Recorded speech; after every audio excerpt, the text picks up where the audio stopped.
வணக்கம். ஆகாஷ்வாணி புதுச்சேரி செய்திச் சுருக்கம் வாசிப்பவர் வீரமணி.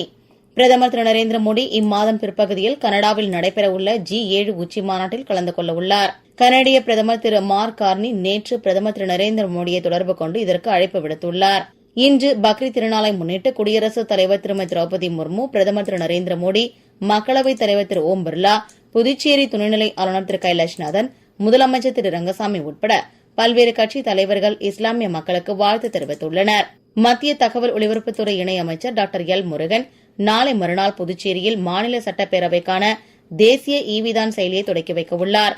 துணைநிலை ஆளுநர் திரு கைலாஷ்நாதன், முதலமைச்சர் திரு ரங்கசாமி, சட்டப்பேரவைத் தலைவர் திரு ஆர் செல்வம் மற்றும் சட்டமன்ற உறுப்பினர்கள் இவ்விழாவில் பங்கேற்க உள்ளனர். தீவிரவாதத்திற்கு எதிரான இந்தியாவின் வலுவான நிலைப்பாடுகளை உலகளவில் எடுத்துக் கூறுவதற்கான அனைத்துக் கட்சி பிரதிநிதி குழுக்களில் பிஜேபி நாடாளுமன்ற உறுப்பினர் திரு ரவிசங்கர் பிரசாத் தலைமையிலான குழுவினர் தற்போது ஜெர்மனியிலும், காங்கிரஸ் எம்பி திரு சசி தரூர் தலைமையிலான குழுவினர் அமெரிக்காவிலும் பயணம் மேற்கொண்டுள்ளனர்.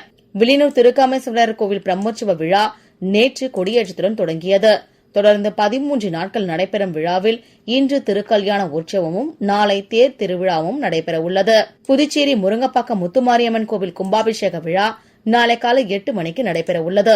இதற்கான ஏற்பாடுகளை கோவில் நிர்வாக குழுவினர் செய்துள்ளனர். தென்னிந்திய பகுதிகளின் மேல் வளிமண்டல கீழடுக்கு சுழற்சி நிலவுவதால் புதுச்சேரியில் வரும் 10ஆம் தேதி வரை கனமழைக்கு வாய்ப்புள்ளதாக வானிலை அறிக்கையில் தெரிவிக்கப்பட்டுள்ளது. இத்துடன் இந்த செய்திச் சுருக்கம் நிறைவு பெறுகிறது.